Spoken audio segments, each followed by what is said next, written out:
যোগ্য বিবেচিত হয়েছেন তাদের বয়স 25 থেকে 60 বছরের মধ্যে হতে হবে, আগেই বলা আছে।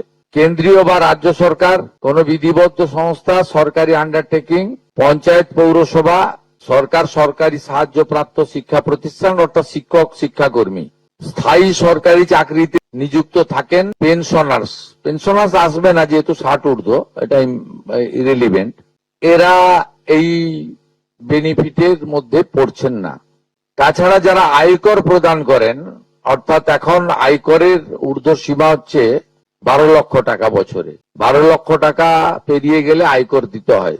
যে পরিবার আয়কর দেন, অর্থাৎ যার বাৎসরিক আয় 12 লক্ষ টাকা, সেই পরিবার এই কর্মসূচি অন্তর্ভুক্ত হওয়ার সুযোগ পাবেন না।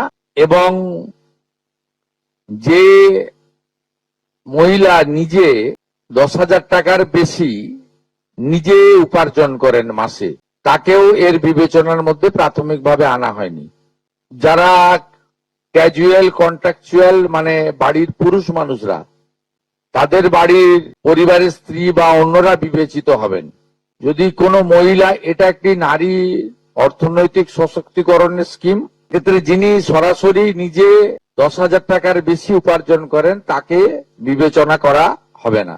25 থেকে 60-এর মধ্যে যারা 3,000 টাকার কম ভাতা পান, ধরুন উইডো পেনশন 1,500 টাকা এই মাস থেকে হয়েছে, গত মাস পর্যন্ত ছিল 1,000 টাকা, তাদেরকে হায়ারটা দেওয়া হচ্ছে, 3,000 টাকাটাই দেওয়া হচ্ছে অন্নপূর্ণা যোজনাতে।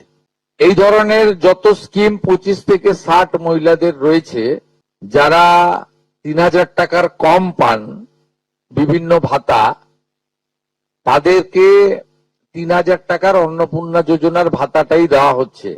দুটি ক্ষেত্রে আমরা শিথিল করছি। দিব্যাঙ্গ ভাতা যারা পান তারা দুটো ভাতাই পাবেন। তারা দিব্যাঙ্গ ভাতা যেটা আগস্ট মাস থেকে 1,500 হয়ে যাবে সেটাও পাবেন, অন্নপূর্ণা যোজনা 3,000ও পাবেন, শুধুমাত্র ফিজিক্যালি চ্যালেঞ্জদের ক্ষেত্রে আর পিএম কিষাণ সম্মান নিধির ক্ষেত্রে। এই দুটি ক্ষেত্রে আমরা এটাকে শিথিল রাখছি। অনেক মহিলার নাম বাদ চলে গেছিল। 3 কক্ষ বিশিষ্ট বাড়ি, এটা গ্রামের ক্ষেত্রে এক্সাম্পট করে দেওয়া হয়েছে। গ্রামের ক্ষেত্রে কোনো বাড়ির সংখ্যা রাখা হয়নি, শিথিল করে দেওয়া হয়েছে। মহিলারা এবারে আরো বেশি সংখ্যায় সুযোগ পাবেন।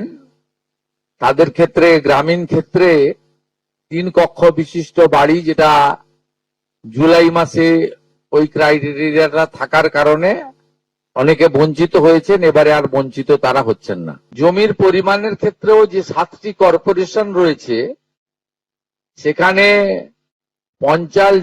শুধুমাত্র 50 ডেসিমেলের বেশি জমির মালিকানা যারা কর্পোরেশন এলাকা, কলকাতা, হাওড়া কর্পোরেশন এলাকা 7টি, পৌর এলাকা এবং গ্রামীণ এলাকাতে ছাড় দেওয়া হয়েছে জমির পরিমাণের ক্ষেত্রে। এর ফলেও আরো অধিক সংখ্যক মহিলা, গ্রামীণ মহিলারা বিশেষ করে, এবারে আপনার অর্থ পাওয়ার ক্ষেত্রে সুযোগ পাবেন। আমরা সরকারি অর্থ, নারী সশক্তিকরণ, নারীর অর্থনৈতিক ক্ষমতা বৃদ্ধি, এই লক্ষ্য রেখে প্রকৃত প্রাপকদেরকে আমরা দেব। এবং প্রাথমিকভাবে সংখ্যাটা 17 তারিখে মাননীয় মন্ত্রী মালতী রায় মহোদয় আপনাদের জানিয়ে দেবেন। 17 তারিখ বিকেলে। আমি সংখ্যাটা বলছি না, কিন্তু যে কয়েক লক্ষ মহিলা তারা জুলাই মাসে অর্থ থেকে বঞ্চিত হয়েছিলেন, এই 3 কক্ষ বিশিষ্ট বাড়ি বা জমির পরিমাণ ইত্যাদির কারণে তাদের ম্যাক্সিমামটাই এবারে আমরা সংযুক্ত করে দিয়েছি। তাই আমি বিশ্বাস করি যে আগস্ট মাসে প্রদেয় অর্থে 100% না হলেও 99% প্রকৃত প্রাপকদের হাতে আমরা পৌঁছে দিতে পারবো। এর সাথে সাথে অভিযোগ পোর্টালও চালু করে দেবেন, যে অভিযোগ পোর্টালেও আমাদের দপ্তরের গাইডলাইনের বাইরে গিয়ে কেউ যদি পেয়ে থাকে আপনারা তথ্য দিয়ে সাহায্য করবেন রাজ্য সরকারকে। আর এই গাইডলাইনের মধ্যে থাকা কোনো দিদি বা বোন যদি বঞ্চিত হন তিনিও আপনারা আবেদন করবেন এবং এটা কন্টিনিউয়াস প্রসেসের মধ্যে থাকবে এবং আমরা বিশ্বাস করি আগস্ট মাসে যে তালিকা হবে এই তালিকা আপনারা সবাই অ্যাপ্রিসিয়েট করবেন এবং প্রত্যেক মাসে দ্বিতীয় সপ্তাহে যেহেতু সরকারের নিজস্ব তহবিল থেকে এটা দিতে হবে এবং টাকার অ্যামাউন্টটাও খুব বড়, অ্যামাউন্টটা যথেষ্ট বড়। আমরা নিজেরাই 17 তারিখে ট্রান্সফার হওয়া টাকার সঙ্গে 3000কে গুণ করলে নিজেরাই দেখতে পাবেন যে কত বিরাট পরিমাণ অর্থ সম্পূর্ণ পশ্চিমবঙ্গ সরকারের অর্থ থেকে দেওয়া হচ্ছে। আমরা অর্থ দপ্তরের সঙ্গে কথা বলেছি, তারা বিগত দিনেও যে সরকারের 500 প্রথম, পরে 1000, 2 মাসের জন্য 1500 যে স্কিম ছিল তাতেও মাসের দ্বিতীয় সপ্তাহে দিতেন মোটামুটি 10 থেকে 15 তারিখের মধ্যে।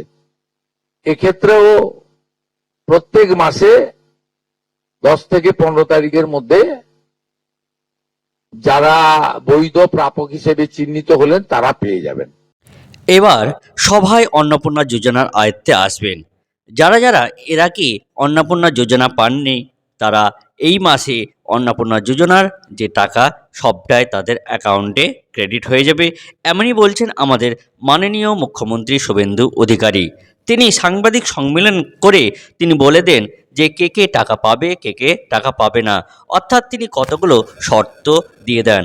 এই শর্তের মধ্যে বা এই গাইডলাইন্সের মধ্যে যদি আপনারা থাকেন তাহলে অবশ্যই অন্নপূর্ণা যোজনা যে 3000 টাকা, সেই 3000 টাকা আপনি আপনার অ্যাকাউন্টে এই মাসে অর্থাৎ 17 তারিখে এবং পরের মাসে আপনি দ্বিতীয় সপ্তাহ থেকে আপনি এই টাকাটা পাবেন, অর্থাৎ 10 থেকে 15 তারিখের মধ্যে এই যে অন্নপূর্ণা যোজনার টাকাটা সেই টাকাটা পেয়ে যাবেন। যারা যারা অন্যান্য ভাতা পেয়েছিলেন অর্থাৎ যারা 3000 টাকার কম ভাতা পান তারাও এই অন্নপূর্ণা যোজনার যে ভাতা সেই ভাতাটা আপনারা সবাই পাবেন। বিশেষ করে যারা কৃষক বন্ধু নিয়ে চিন্তিত তারাও এই টাকাটা পাবেন, তাদের কোনো চিন্তার কারণ নাই। ঘরের সংখ্যা দেখে এর আগে অন্নপূর্ণা যোজনার যে গাইডলাইন্স চালু হয়েছিল সেটা আপাতত তিনি স্থগিত রাখলেন গ্রাম্য এলাকার বাড়ির ক্ষেত্রে। সেই ক্ষেত্রে কোনো রকম বাধা নিষেধ থাকলো না, কিন্তু শহর অঞ্চলে যাদের বেতন 10,000 টাকা বা যারা পেনশনভুক্ত যাদের আয়কর দেন তাদের ক্ষেত্রে এই অন্নপূর্ণা যোজনা আর দেওয়া হবে না, এই সাংবাদিক সম্মেলন করে আমাদের মাননীয় মুখ্যমন্ত্রী জানিয়ে দিলেন। কারা কারা অন্নপূর্ণা যোজনা পাবেন, কারা কারা অন্নপূর্ণা যোজনা পাবেন না তা সবটাই এই গাইডলাইন্সে তিনি বলে দিলেন। তাই ভিডিওটি আপনারা একদম সম্পূর্ণভাবে দেখেন, তাহলে বুঝতে পারবেন যে এই অন্নপূর্ণা যোজনার আয়ত্তে আপনি আসতে পারবেন কিনা। যদি আপনি এই আয়ত্তে আসেন তাহলে কমেন্ট বক্সে অবশ্যই কমেন্ট করে জানাবেন যে আপনি অন্নপূর্ণা যোজনার আয়ত্তে আসছেন কিনা।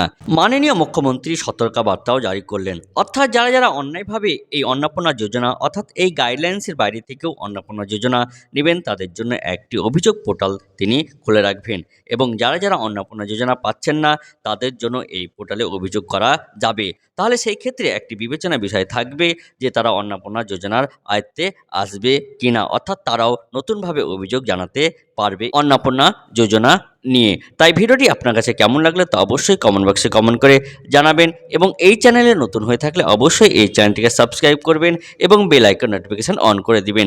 অন্নপূর্ণা যোজনার এত একটি সুন্দর খবর সবারই মধ্যে যাতে শেয়ার করে দেন সেই আশায় আমরা রাখবো। তাই আজকের ভিডিওটা এই পর্যন্ত, এর পরের ভিডিওতে আবার আপনার সাথে দেখা হবে। ধন্যবাদ।